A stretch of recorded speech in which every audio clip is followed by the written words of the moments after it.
What's up, happy people? For today's video mga kois, mga gayas, no, ay hinatulan po na habang buhay na pagkakakulong si Cedric Lee at Denise Cornejo. So bakit? Ano ba ang kaso nila po? Alamin po natin yan. Laban po kay Vong Navarro na talagang naiiyak po talaga si Vong Navarro sa magandang balita na yan mga kois, mga gayas, no. Dahil sa loob po ng 10 taon po nakalipas mula nung nabugbog si Vong Navarro at nakulong pa nga siya nakulong pa, tapos nakalabas, tapos ngayon ayan na po, talaga hindi po mananaig yung masama sa kabutihan mga kois, mga gayas, no. Wala po talagang puwang sa mundo. So yan po ang mapapanood natin sa video ito. So without further ado, let's begin. Pinatawa ng korte ng tagig ng habang buhay na pagkakakulong ang negosyanteng si Cedric Lee at model na si Denise Cornejo. Yan ay matapos sa tulang guilty para sa serious illegal detention for ransom na inihain laban sa kanila ng TV host na si Vong Navarro. Bukod kay Lee at Cornejo, dawit din sina Ferdinand Guerrero at Simeon Raz. Dahil dito, agad kinansela ng korte ang bail ng mga akusado. Dumalo sa promulgation sina Raz at Cornejo. Naglabas naman ng arrest warrant ang korte laban kay Lee at Guerrero. Nag-ugat ang kaso sa nangyaring pambubugbog kay Navarro noong 2014. Kaugnay pa rin po ng hatol ng korte sa kasong serious illegal detention for ransom na inihain ng host na si Vong Navarro. Makakausap natin ang legal counsel ng aktor na si Attorney Alma Malyonga. Attorney, good morning po. Arestuhin na ho ba itong mga akusado? Yes, it is true that this morning the court, there was a promulgation of judgment, and the decision of the court was to convict all the accused. Apat sila, no? Si Cedric Lee, si Denise Cornejo, si Ferdinand Guerrero, at saka si Simeon Raz. Ang sabi ng court, lahat ng elemento ng serious illegal detention were proven beyond reasonable doubt. So, ang mangyayari dito, dahil the court already does not entertain any doubts about the guilt of the accused, sila ay ipapakomit na immediately. So yung kanilang bail, hindi na pwedeng magsilbing obstacle dun sa pagkakulong sa kanila, although they tried. And since si Cedric Lee and Ferdinand Guerrero were not in court, pinapa-aresto sila ng korte. So in effect, ang mangyayari ngayon is eventually all the accused will be committed. As soon as Cedric Lee and Ferdinand Guerrero are found, and in the case of Denise Cornejo and Simeon Raz, as soon as the proper papers are processed. So, ibig sabihin, kasi sa pagkakaintindi namin, attorney, no, base sa detalyeng nakuha namin, kasi umaten sa promulgation si Denise Cornejo, pati ho si Simeon Raz, ibig sabihin nun, nasa poder ho sila ng korte ngayon? Paano? Yes, nasaan ho sila ngayon? That is true. And pinapakumbit pa sila. So, may proseso for that in order that they can be formally committed, but they will be committed. Ibig sabihin, mapupunta na sila sa preso. Okay. Si Vong Navarro po, attorney, nakausap niyo na po ba? Ano po ang reaksyon niya? Of course, si Mr. Vong Navarro is very thankful. Masaya siya na after, 10 taon ito? Jess, no, 10 taon after 10 years, kung saan ang daming nasabi, ang daming mga kaso na final sa kanya, na ang Supreme Court mismo nagsabi, walang kabase-base mga kaso na yun, pero na-detain pa siya, hindi ba? Pero sabi ng kahit na sinabi ng Supreme Court, walang kaso. But pinaka-importante, justice has been served. Ang sabi ni Mr. Vong Navarro noon pa na ano ba yung road, yung daan sa hustisya, sometimes bakubak siya, but at the end of the day, ang importante, dumating tayo dun sa tamang destinasyon. So, si Mr. Vong Navarro expressed his gratitude kasi masaya siya sa lahat ng mga sumuport sa kanya, sa mga naniwala sa kanya, nagpapasalamat siya. Okay. So yun nga mga kois, mga guys, no. Well, kung napapanood nyo pong video nung panahon na nabugbog po si Vong Navarro, nung pumunta po siya sa kondo po ni Denise Cornejo, ay talagang masasabi po natin na sit up po talaga yung pangyayari mga kois, mga guys, no. Bakit ko po nasasabing sit up? Dahil yung sa elevator pa mga kois, mga guys, at yung oras yung pagitan ng oras ay talagang parang ando na po sila yung mga suspect, no? Parang nasit up talaga si Vong Navarro, mga kois, mga guys, no? So sa next video, mga kois, mga guys, mapapanood po natin is yung grabe na iyak po si Vong Navarro sa sobrang sigurong saya o sa lahat ng mga dinadala niya mula po nung una hanggang ngayon, mga kois, mga guys, no? Grabe na kaayak po yung mensahe ni Vong Navarro, mga kois, mga guys, no? So panoorin po natin to. Bago po ang lahat, gusto ko munang itong pagkakataon na to para po magpasalamat. Of course, maraming salamat, Lord. Dahil lagi ka nakagabay sa akin. Sa rami ng pinagdaanan ko sa buhay, nandiyan ka. Ikaw naging sentro ko. At napakatotoo mo.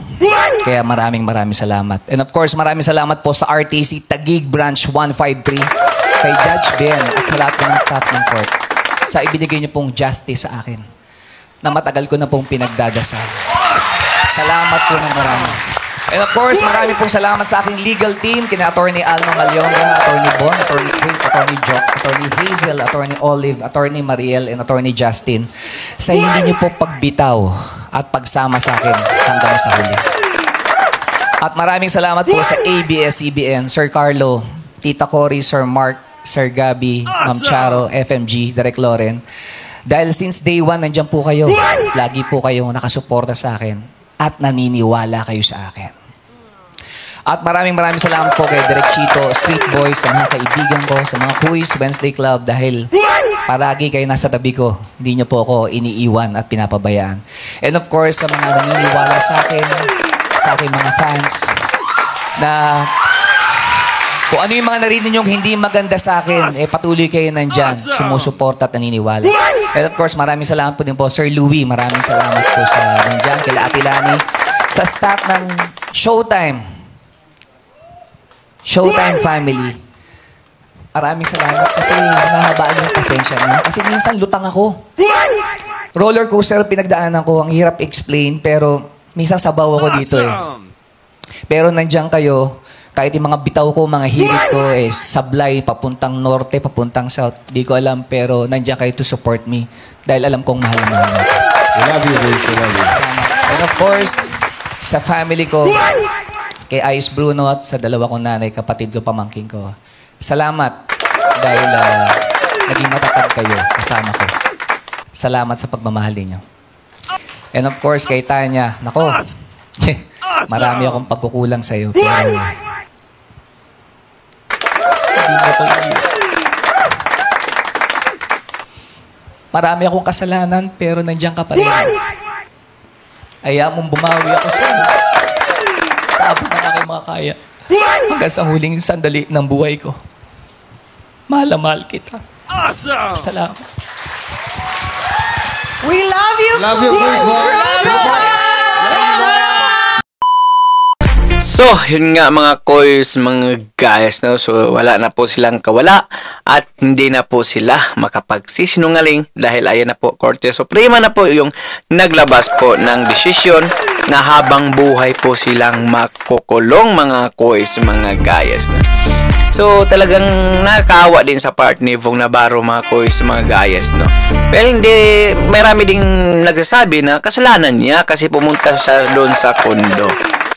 Sa part naman na nakakawa, mga koys, mga gayas, ikaw pa yung nabugbog, ikaw pa yung nakulong, mga koys, mga gayas.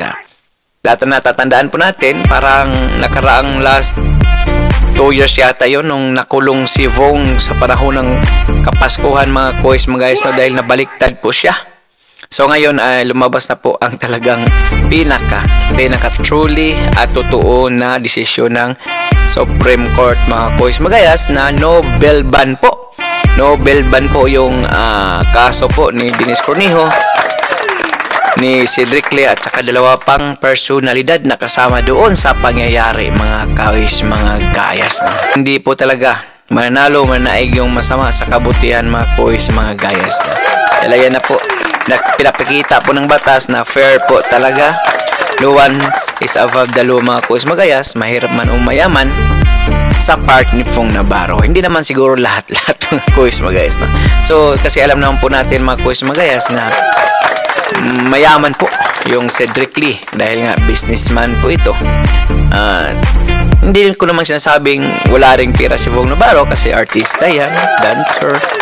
So, dami rin siyang abogado na binabayaran mga kuis mga guys. Sa loob po yun ng 10 taon. Hindi rin biro yung pakikipaglaban niya laban sa mga mayayamang tao o kay Cedric Lee mga kuis mga guys. No? Well, last na siguro yung decision mga kuis mga guys at hindi na pwedeng makapag-bail o makapag-appeal pa ang grupo ni Cedric Lee at saka ni Dennis Cornejo mga kuis mga guys, no? Dahil final na po yun na desisyon ng Korte Suprema mga kuis mga guys, no? At ayan po talagang mangiyak po si Bong Navarro sa lahat ng kanyang pinagdaanan, sa lahat ng mga pinanakit niya sa buhay, nabugbog siya, nakulong ulit dahil sa kasong yun nabaliktad siya at ngayon siguro tears of joy yun. Makes emotional yung nararamdaman niya dahil siguro sa kanyang pagkapanalo at talagang nabigyan siya ng hustisya. Talagang nagpapasalamat po siya sa lahat ng mga tao kung tumutulong sa kanya mula pa noon hanggang ngayon sa loob ng 10 taon mga kuis mga guys, no? Isang dekada po ang nakalipas bago siya nabigyan ng hustisya mga kuis mga guys, no? So, ayan na po. Hindi na po makawala yung 2 o yung 4 pala mga kuis mga guys, no? Dahil habang buhay po, depende na lang siguro po kung bibigyan sila ng pardon ng ating gobyerno sa pagdating ng panahon. Siguro talagang pagdurusahan lang yan 30 to 40 years bago sila mabigyan ng parola o pardon ng ating Panginoon kung mabigyan man mga kuis mga guys, no? At dahil lumabot ka sa dulo ng ating video, may karapatan ka pong mag-like, share, and subscribe. God bless all. Peace.